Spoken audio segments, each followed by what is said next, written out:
Sastre, bonjour. Bonjour. Alors Peggy Sastre, vous êtes docteur en philosophie des sciences, vous êtes journaliste scientifique, vous êtes également auteur de nombreux livres.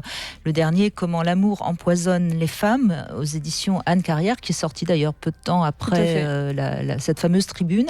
Et alors c'est, je le dis avec beaucoup de sourire, c'est grâce à vous que moi j'ai signé cette tribune en janvier 2018. Alors c'est quoi l'origine de cette tribune ? Rappelez-nous un peu les faits.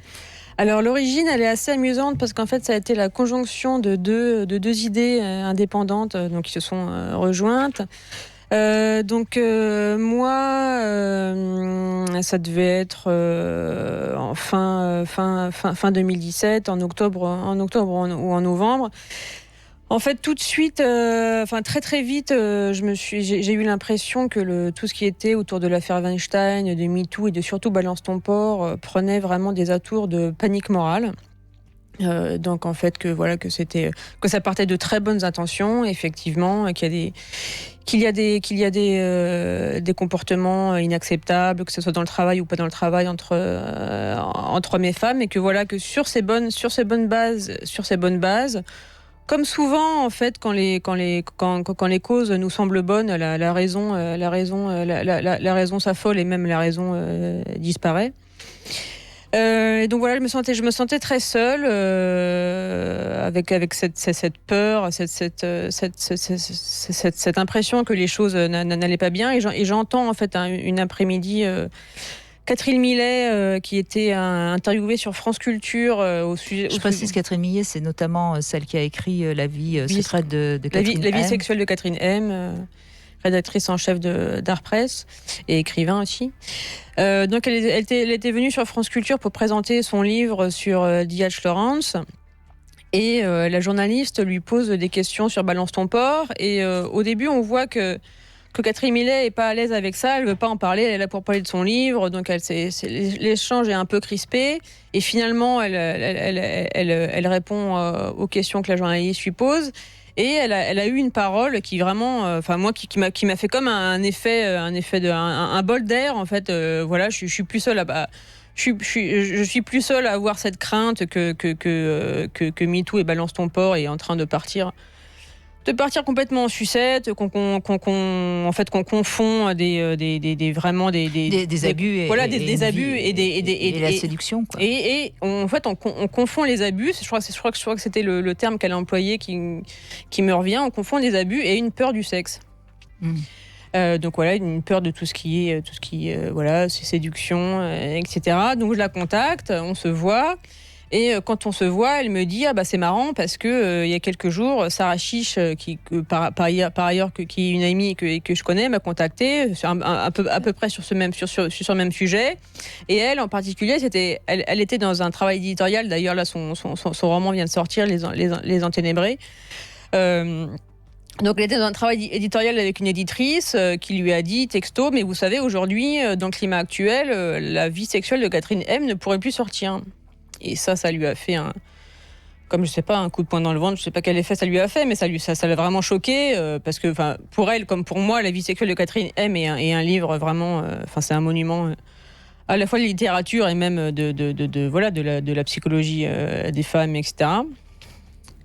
Et donc elle contacte Catherine Millet pour dire il y a quelque chose qui se passe, il faut qu'on prenne position, et c'est comme ça que la tribune est née. Ensuite, Abnouch Almani nous a rejointes. Après, il y a eu Catherine Graham-Grayet, et voilà, la machine est partie comme ça.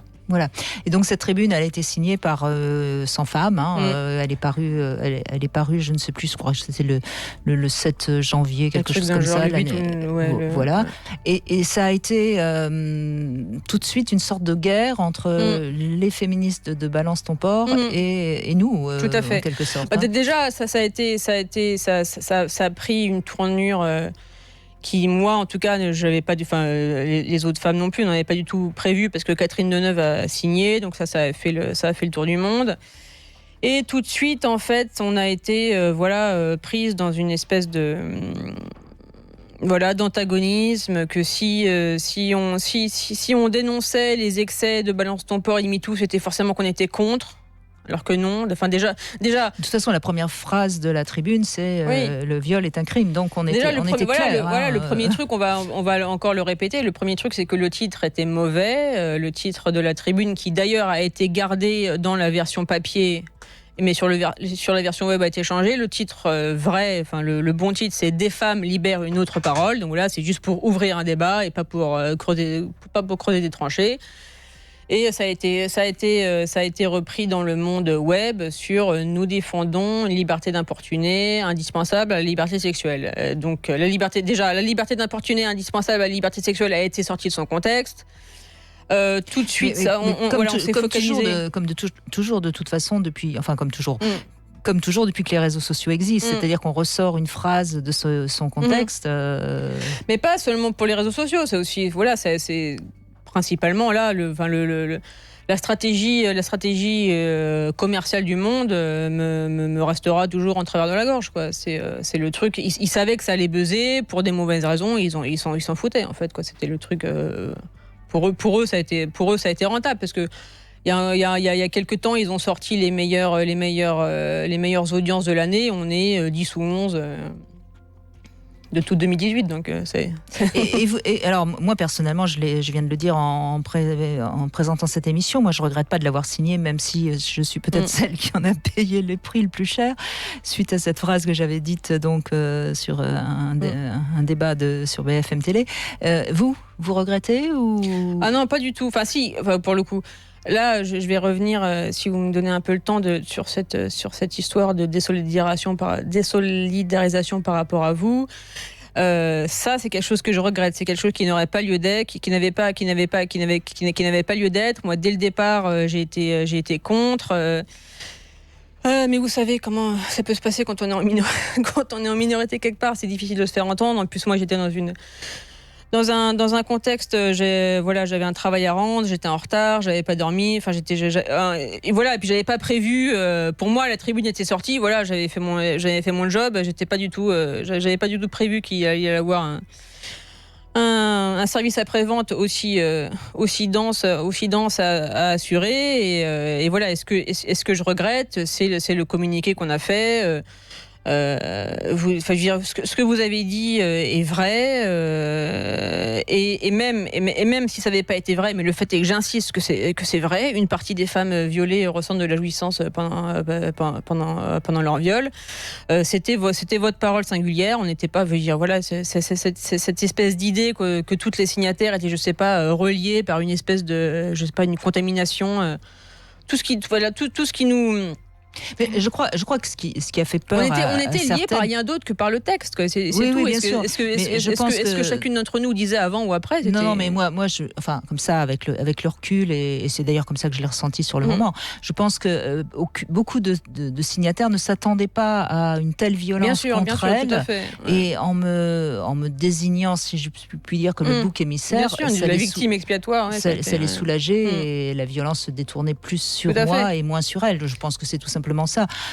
On connaît le courage humain. Oui, bien sûr, mais ça, pour le coup, il y a une différence entre comprendre le phénomène et le regretter, et même d'un point de vue très basique, c'était très ingrat cette désolidarisation, parce que vous nous avez amené, je pense, la moitié des signataires, et peut-être que l'autre moitié voulait se désolidariser de vous, mais c'est pas à faire, quoi. C'est vrai, il y a quand même beaucoup de femmes qui m'ont suivi et qui ont signé cette tribune. Et même la blague, c'est que quand on a fait le communiqué de désolidarisation, là pour le coup, on a reçu plein de mails des femmes qui disent non, nous on n'est pas du tout d'accord avec cette désolidarisation. Bon, on va pas faire un communiqué, on se désolidarise la désolidarisation. Ça... Bon, en tout cas, on va essayer durant ces 2 heures de voir où on en est 1 an après. Moi, j'ai quand même l'impression que les choses se sont un peu calmées.